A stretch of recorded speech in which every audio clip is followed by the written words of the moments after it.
está aquí, es para ti, está para mí, sí. Donde cualquier parte de Colombia, por su tecnología y metodología, tendrás la educación que tú querías. California está aquí, es para ti, está para mí, sí. Te acerca la universidad para que vayas más allá. California está aquí, es para ti, está para mí, sí. Para que puedas progresar y así llegar más lejos.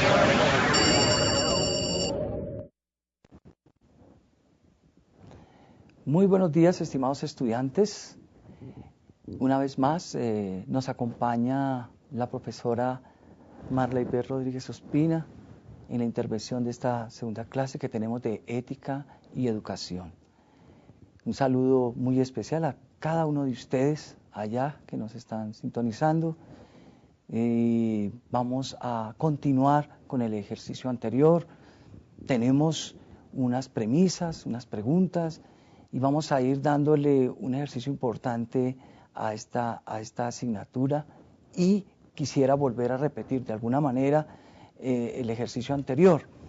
Quisiera que recuerden mi nombre, y soy Paulo Alfonso Ortiz Castro. Ahí está mi correo, paulo.ortizc@secar.edu.co. Muy buenos días, profe Marla, ¿cómo estás? Buenos días, profe Pablo, muy buenos días, queridos estudiantes de la Corporación Universitaria SECAR. Aquí de nuevo acompañándonos en esta interesante clase de ética y educación. Entonces, pues preparados para conocer los nuevos conceptos y para participar activamente con el profe de forma sincrónica, ustedes saben, en su clase. Muy bien. Vamos a continuar con las unidades. Voy a volver a repetir, ya dije anteriormente, tenemos 3 unidades. La primera que va del 16 de febrero al 8 de marzo, la segunda unidad del 9 de marzo al 27 de marzo, la unidad 3 del 28 de marzo al 17 de abril. Tengan presente, por favor, estas fechas son muy importantes para poder consolidar lo que nosotros necesitamos y los temas que vamos a trabajar en el transcurso de este módulo. Mi profe, algo importante de decir acá es que esas fechas de esas unidades corresponden al desarrollo de la unidad misma y a la entrega de los trabajos de la misma unidad, para que ellos tengan claridad en el tema. Muchos dirán, no, pero es que de pronto no tenemos plataforma todavía, pero entonces ya estamos en el proceso de matriculación, estamos en los procesos de activación de la plataforma, y ya para la próxima semana estaremos todos en sintonía con todos los procesos pues ya especificados y claramente definidos. Entonces, para que os tengan un poquito de claridad con eso. Sí, me parece importante que ustedes sepan esta noticia, ¿no? Hay que revisar la plataforma, volver a mirar y verificar, ¿no? Para que el ingreso y la participación de ustedes sea muy activa. Vamos a continuar con lo que quedamos la semana anterior. El recorderis, profe. Claro, ese es un recorderis ahí bien interesante. Los conceptos generales de la ética. Tenemos 2 conceptos muy interesantes que los vamos a trabajar esta vez un poquito más despacio, con más tranquilidad, y vamos a mirar qué dice el primero. Dice: disciplina filosófica que estudia el bien y el mal y sus relaciones con la moral y el comportamiento humano. Es clave que sepamos que la filosofía aporta muchísimo, estudia la ética, y la ética busca estudiar también la moral. Entonces, qué bueno es que miremos algunos elementos característicos de esa disciplina filosófica de la ética, como es el bien y el mal, y sus relaciones con la moral y el comportamiento humano. Ustedes y yo sabemos que hay unas acciones en sociedad, hay unas acciones que se manifiestan constantemente, no solamente al interior de la familia, sino también con la sociedad, con las personas que nos rodean, con quienes estamos hablando, tratando, involucrando cada vez más. Entonces es muy importante revisar el dibujo. Mira el dibujo, revísenlo. hay unas flechitas ahí, es como un estandarte que nos da unas direcciones con unos términos muy interesantes. Lo correcto, la ética nos lleva también a ver qué estoy haciendo bien, qué estoy haciendo mal, y si está correcto o está incorrecto. También hay otro que es lo prohibido, o prohibir. Hay cosas que no se pueden hacer, hay cosas que en realidad no se deben hacer, pero también depende de qué se está hablando y qué tipo de escenario se está manejando, qué problemáticas se están presentando al entorno de ese escenario, pero sí es muy importante tener mucho cuidado con lo que es prohibido, con lo que en realidad no podemos hacer, porque podemos incurrir en alguna falla o algunos elementos nocivos para la propia vida. También está otro camino, que es lo malo, ¿no? Ya teníamos anteriormente dicho que hay un elemento del bien y del mal. Sí, lo malo, hay cosas que definitivamente no están bien, y la conciencia y la voluntad también tienen que ver con eso, y más adelante lo vamos a ver. Profe Marla. Profe, me surgió una pregunta a partir de la segunda afirmación que hay, que dice que es un conjunto de costumbres y normas que dirigen y valoran el comportamiento humano en una comunidad. Entonces podríamos decir que hay una ética universal y hay una ética particular. Por ejemplo, si hablamos de una comunidad africana, el conjunto de normas de una comunidad africana puede ser muy diferente al conjunto de normas nuestras.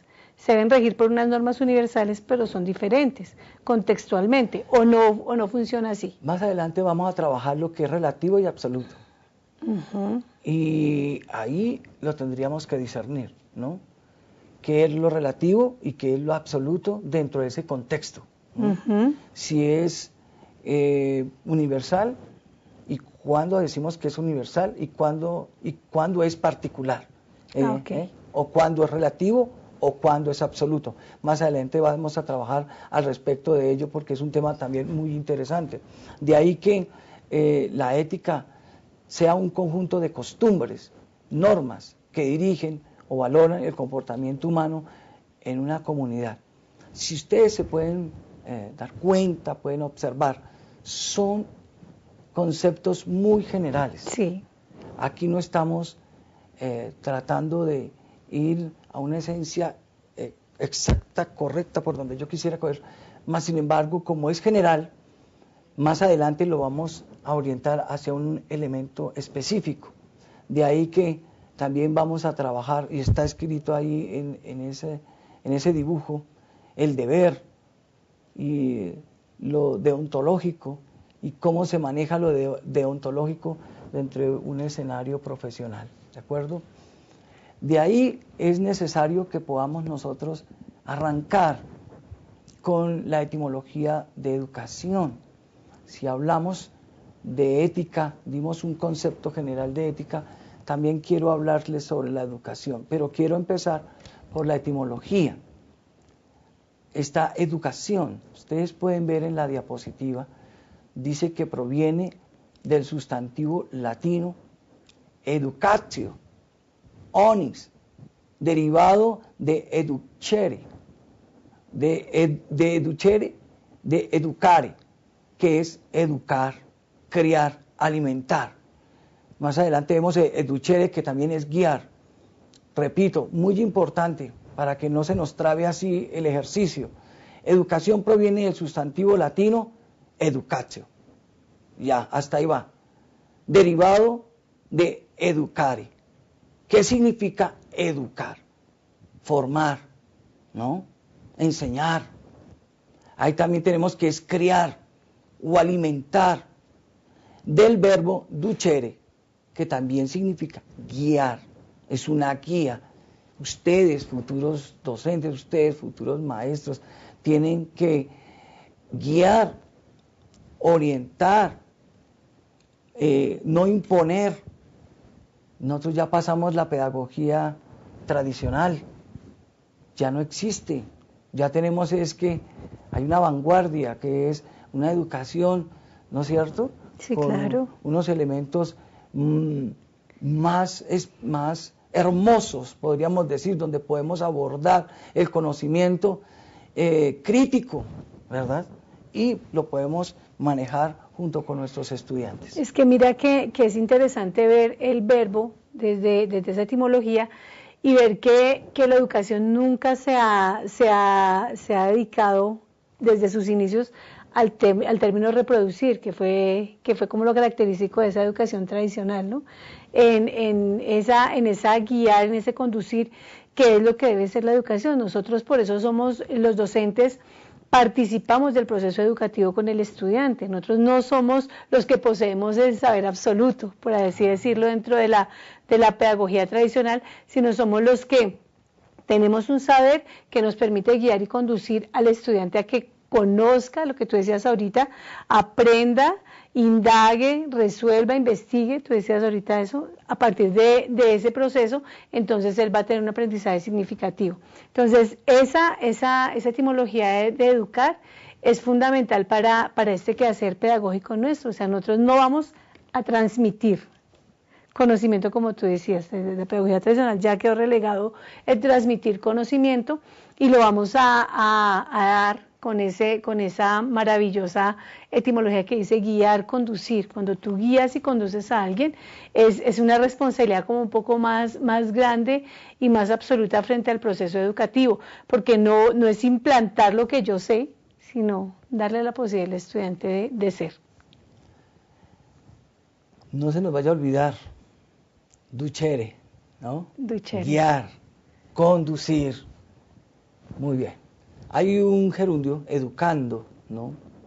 Es una acción verbal impersonal.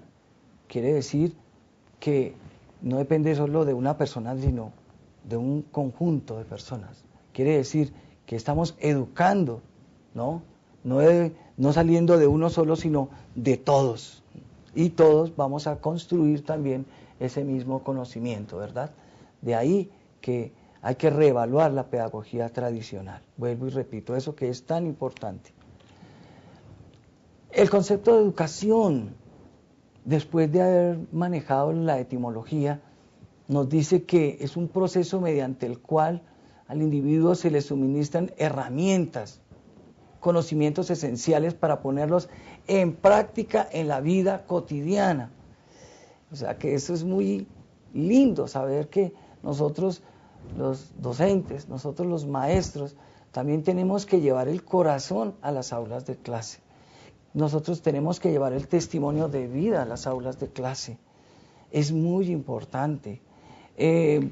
Esas son herramientas que le estamos dando nosotros a nuestros estudiantes, ¿verdad? Claro que sí, mi profe. Cuando uno habla de que la educación debe hacer parte de esa vida cotidiana, esa cotidianidad del individuo, es porque es una educación que tiene significado, que tiene sentido.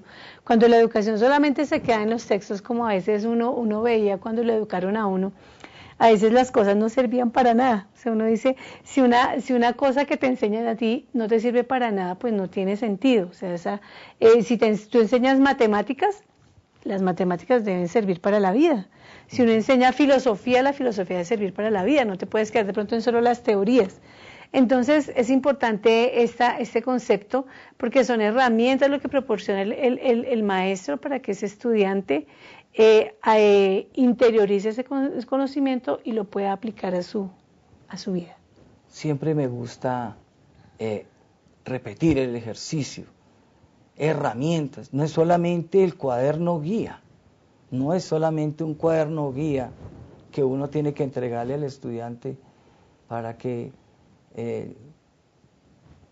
indague, mire, revise, estudie, no. También desde la vivencia misma de la persona.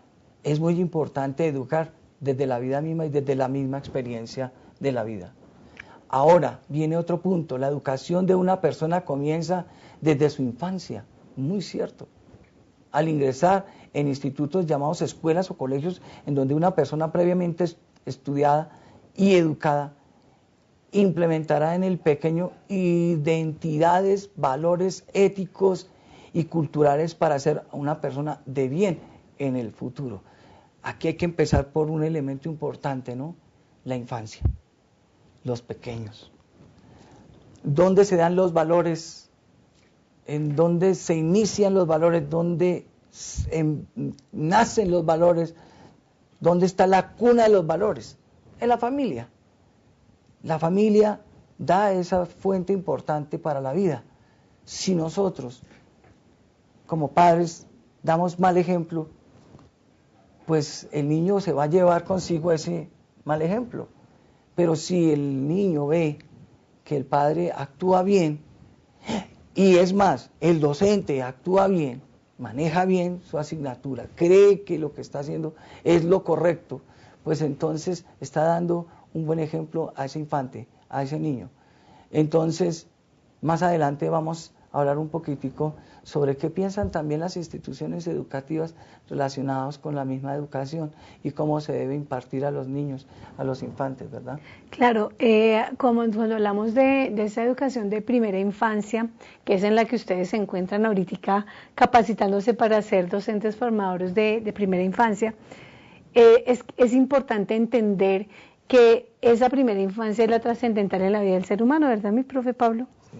Lo que tú logres hacer con un niño desde los 0 a los 7 años es lo que va a marcar todo su proceso formativo, educativo, posterior.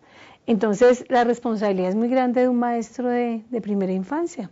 O sea, el maestro de primera infancia es el que, si un niño en educación preescolar no aprendió a cortar, les cuento que ya cuando sea grande va a ser muy complejo. Si el niño de primera infancia no aprende hábitos, no aprende ciertas cosas, en esos primeros años de la vida, posteriormente va a ser muy complejo poder desaprender todo lo que se hizo en primera infancia. Por eso la responsabilidad del docente. Muy bien. Se habla también de la parte axiológica. Si ustedes pueden mirar, valores éticos. Cuando hablamos de valores éticos nos referimos a esa ciencia axiológica, esa que estudia los valores, cada uno de ellos, respetar, amar, obedecer, etcétera, etcétera. Podemos tener toda una cantidad de valores importantísimos que nos llevan también a una vida axiológica y en la praxis de la vida personal de cada uno de nosotros, en la presente, pero también hacia el futuro. Hay unos conceptos de algunos filósofos, en este momento retomaré dos, a Kant y a Platón. Kant, ¿qué nos dice? Relacionado con la educación. Tiene por fin el desarrollo en el hombre de toda la perfección. Imagínense esa situación, que su naturaleza lleva consigo. Habría que revisar muchísimo ese desarrollo en el hombre, cómo está el hombre desarrollando su vida en valores. Y también tenemos a Platón. Educar es dar al cuerpo y al alma toda la belleza y perfección de que son capaces. Esos elementos, esos conceptos de estos filósofos clásicos nos están tratando de decir a nosotros que la educación es muy importante. Pero mira que Platón habla de algo muy chévere dice, mira, es dar al cuerpo y al alma la belleza y la perfección de que son capaces. Ahí Platón habla de que la educación no tiene límite. ¿Sí te das cuenta tan chévere esa concepción de educación de Platón? O sea, el maestro ayuda a perfeccionar todas las capacidades que tiene el niño. Y no dice, educa solo en matemáticas, ¿cierto que no? Dice, es la perfección del ser humano y la perfección, como tú decías ahorita, involucra la totalidad del ser humano, o sea que nosotros debemos ser maestros íntegros cuando eduquemos todas las áreas del desarrollo del niño.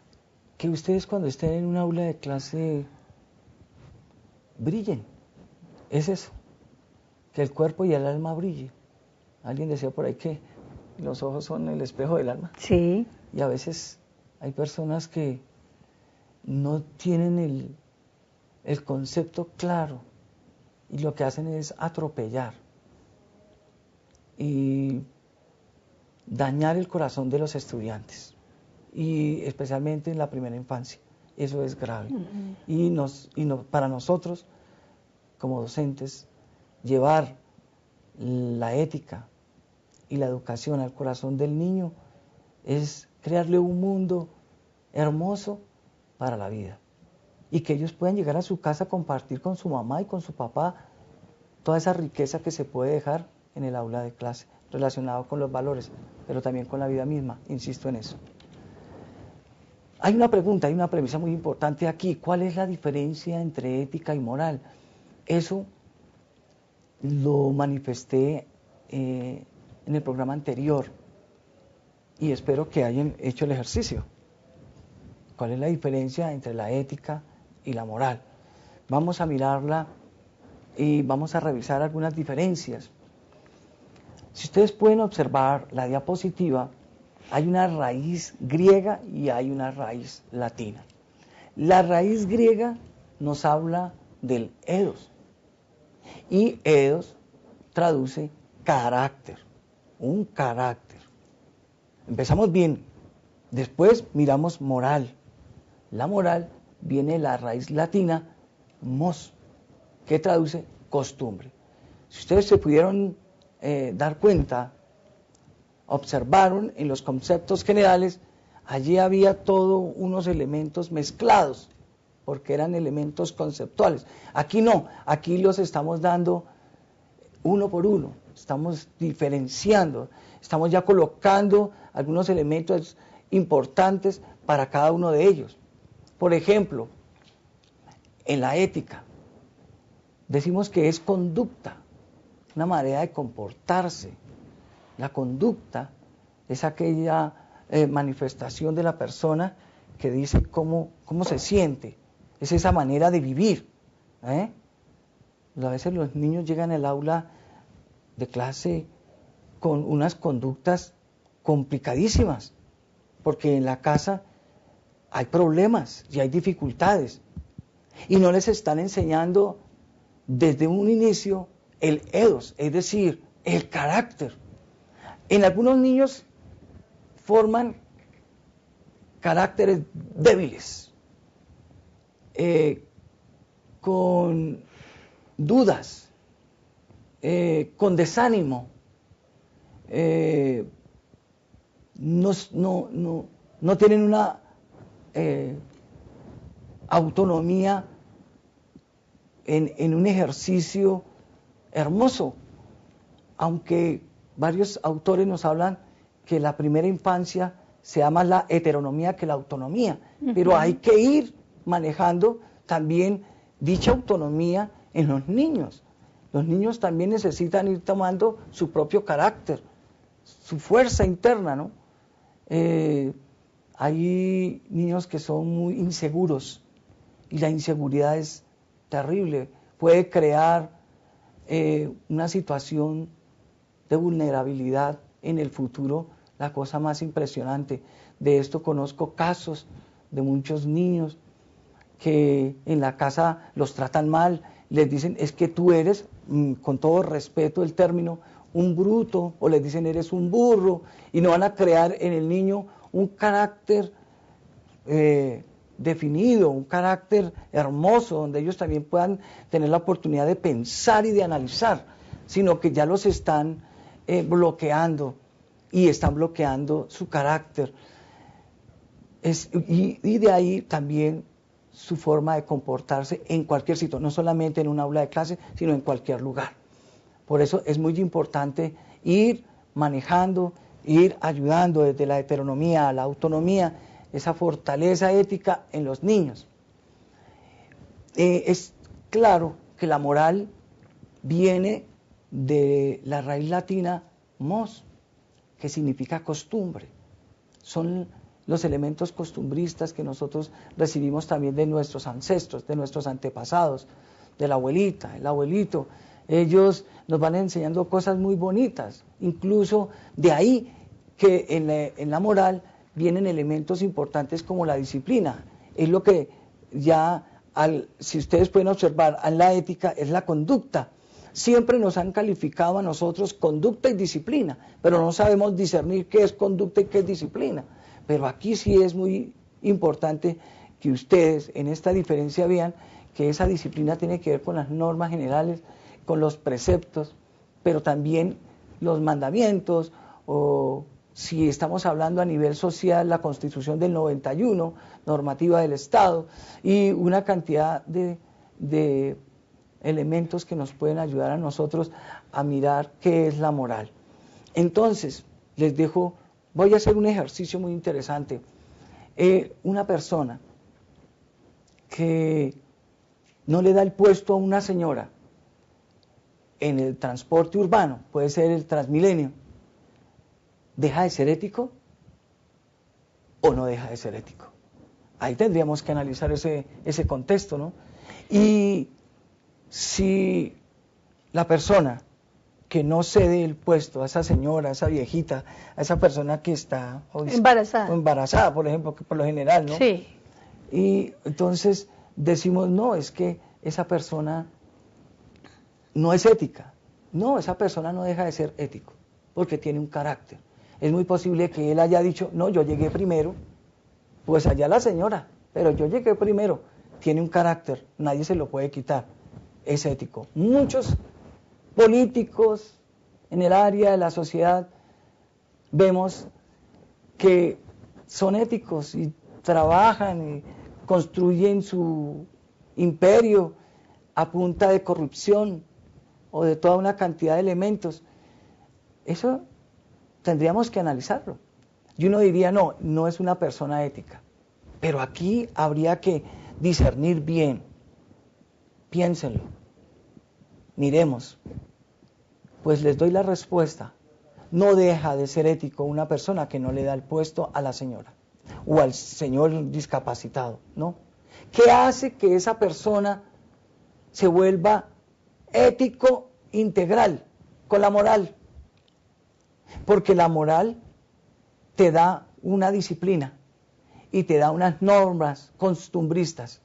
Quizá le dice y llega a su corazón, a su voluntad, a su interior, a su esencia misma, y dice, en mi casa me enseñaron y mis abuelos me enseñaron que hay que darle el puesto a una señora que está en estado de gestación. Me levanto y le entrego el puesto. Cuando eso sucede, se involucran dos elementos importantes, la ética y la moral. ¿Por qué? Porque la moral está llevándome a mí al discernimiento de lo bueno y de lo malo, del bien y del mal. Si no le di el puesto, es muy posible que me vaya con la conciencia porque no le di el puesto a la señora, pero no deja de ser ético. Más sin embargo, cuando tenemos una moral constituida en virtudes, nosotros podemos decir, démosle el puesto a la señora porque es importante que ella pueda conservarse y dar un poquito de sí para poder dárselo a otro. Ahí hay una combinación importantísima entre ética y moral.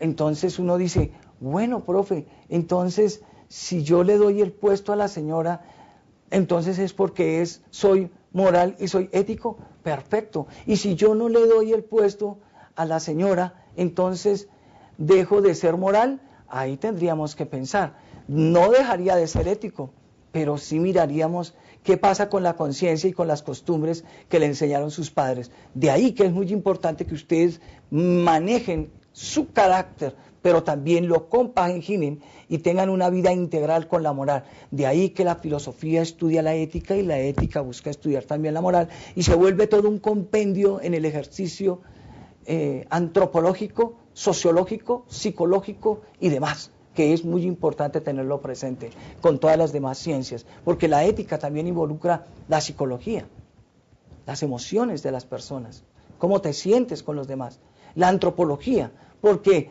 es el ser, ahí estamos buscando también la cultura, estamos mirando todo lo que hay en esa parte costumbrista de la persona, desde el eos y desde el mos.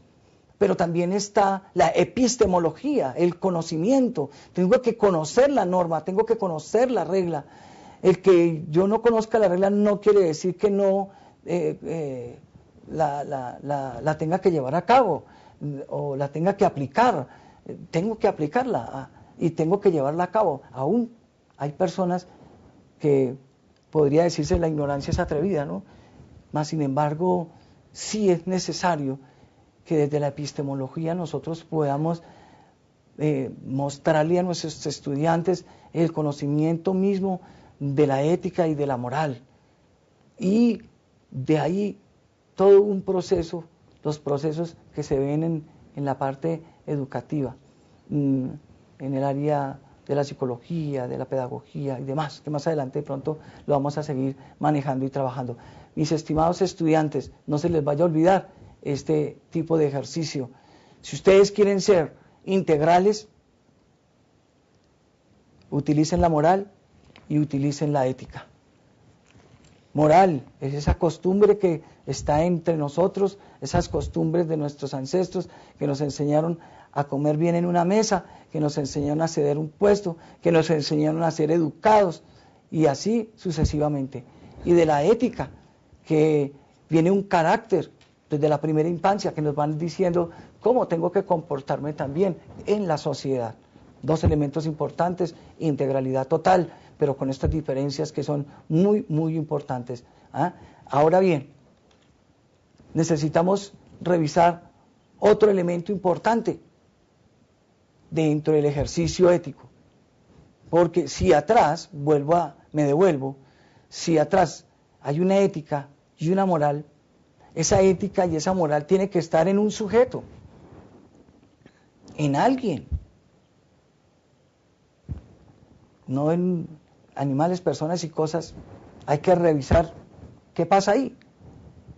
Entonces tendríamos que mirar que hay un sujeto importante, un ser que está en sociedad y que tiene que dar todo por el todo para la gente, para las personas, pero también para sí mismo.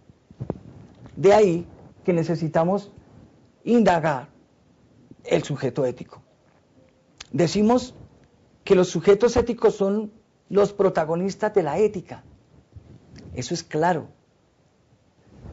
A nosotros también en la sociedad, en la calle, en la universidad, siempre nos dicen a nosotros, ¿quién te enseñó, no sé, el valor del respeto? ¿Quién te enseñó a ser tan honesto? Nosotros empezamos a revisar nuestro mundo del sujeto. Y desde ahí me arraigo a la ética. Es importante que seamos protagonistas de estos valores, de estos elementos. Y si ustedes pueden observar, dice, los agentes a quienes se refieren las normas éticas, los afectados directamente por las reglas, quienes deben cumplirlas y a quienes pueden exigirse responsabilidades por su incumplimiento. Claro, tú haces de tu vida un mundo ético y un mundo moral. Teológicamente, la moral también aborda las virtudes. Y las virtudes también tienen que estar en ese sujeto ético. Ahora, si nosotros no las cumplimos, ¿qué pasa en nuestro interior? Vamos a revisar eso. Vamos a mirarlo. Sujeto hace referencia a un ser. Miremos la diapositiva y podemos examinar que de ese sujeto va hacia un ser. Más adelante vamos a trabajar que también qué es persona. Pero el ser es actor de sus propios actos. Nosotros somos actores de nuestros propios actos, no de otras personas. Mas, sin embargo, hay otros terceros que influyen en nosotros. Y ojalá sean influencias positivas, no negativas. Coge lo bueno y deseche lo malo. Hoy día en las instituciones educativas se está alrededor de mucho jíbaro. Están contratando niños de 8 años para que ellos puedan expandir la droga. Y como son de la misma edad, pues los niños no saben. Utilizan la inocencia de los niños hoy día para dañar ese ser interno de estos pequeños. Por eso hay que estar muy cuidadosos con eso. Claro, nosotros somos actores de nuestros propios actos. Si yo fumo, pues yo tengo que acarrear con las causas y las consecuencias que eso determina. Pero si yo digo no, pues me voy a salvar. Se involucra la ética y se involucra la moral. Qué bueno es que ustedes y yo podamos mirar a dónde nos lleva esas escenas de la vida. También dice que ser actor de sus propios actos, que aporta desde su comportamiento y o la conducta, es natural, ya lo expliqué. ¿Para qué? Para crear un plus original, no al licor, no a la droga. No quiere decir que nosotros no podamos ser bebedores sociales. Me tomo uno y no paso de ahí. Y si al caso lo pruebo porque sé que me puede hacer daño. Pero hay personas que en la escena de sus propios actos está es el desbordarse, y cuando se encuentran es perdidos, enlagunados y con un guayabo nivel impresionante, o con una sobredosis de drogas, de droga, no de medicamentos, sino de droga. Entonces, eso es una cosa gravísima. Qué bueno es que ustedes y yo podamos analizar cuál es el plus de cada uno. ¿Cómo llega ese plus a la vida de cada uno? Si el plus para uno fue ser drogadicto, pues eso fue su problema, mas sin embargo tenemos que mirar qué lo ocasionó y desde dónde empezó. Ese ser actor de sus propios actos. Pero si yo, como buen actor de mis propios actos, sé que eso que es nocivo para mí, no lo tomo, pues estoy tomando unas buenas respuestas a esas invitaciones.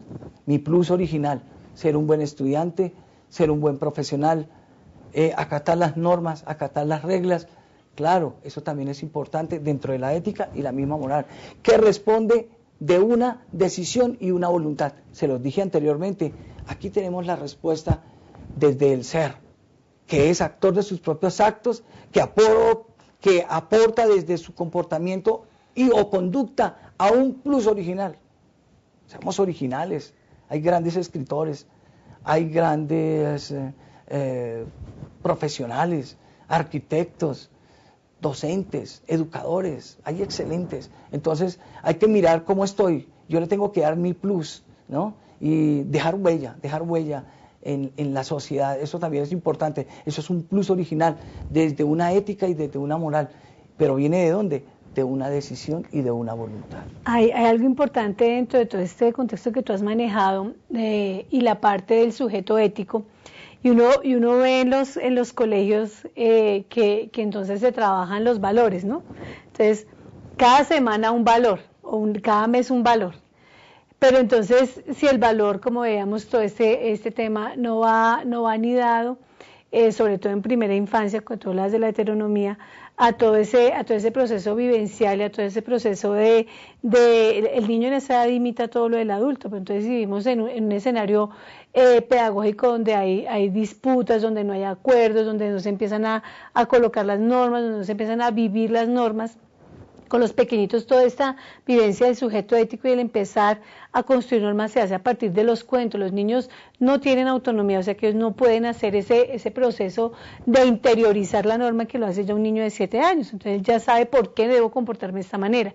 Entonces los niños pequeños lo pueden hacer a partir de cuentos. Hay muchos cuentos que empiezan a trabajar eso y el niño a partir de la ejemplificación y de esa vivencia puede trabajar. Profe, se nos acaba el tiempo para que termines con esta otra parte.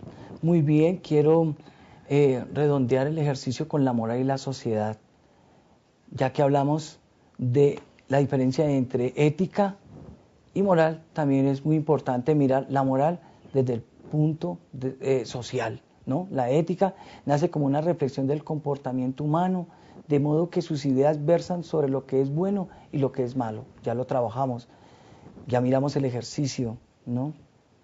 A veces la conciencia es la que dice, me levanto y le doy el puesto, me levanto y hago un buen trabajo. Mi conciencia me dice que tengo que tener un plus original, dejar huella. Esos elementos surgen también de la moral, que es un pueblo vive en un momento determinado de la historia. Son las normas y las valoraciones que comparten la mayoría de los miembros de la sociedad. De ti y de nosotros depende que cojamos el buen rumbo o el mal rumbo. Hasta aquí llegamos en un programa más de ética y educación. Los espero para el próximo programa. Profesora Marla, muchas gracias. Muy agradecido por las intervenciones que realizó en el programa. Profe, muchas gracias, queridos estudiantes, que tengan una feliz semana y los invitamos a participar ya cuando esté activa la plataforma en esos foros para que dejen sus aportes. Recuerden que esos foros también los revisamos y tienen mucha importancia para nosotros, es nuestro medio de comunicación. Que tengan una feliz semana. Deje inquietudes, bendiciones, nos vemos la próxima, muy amable. Listo.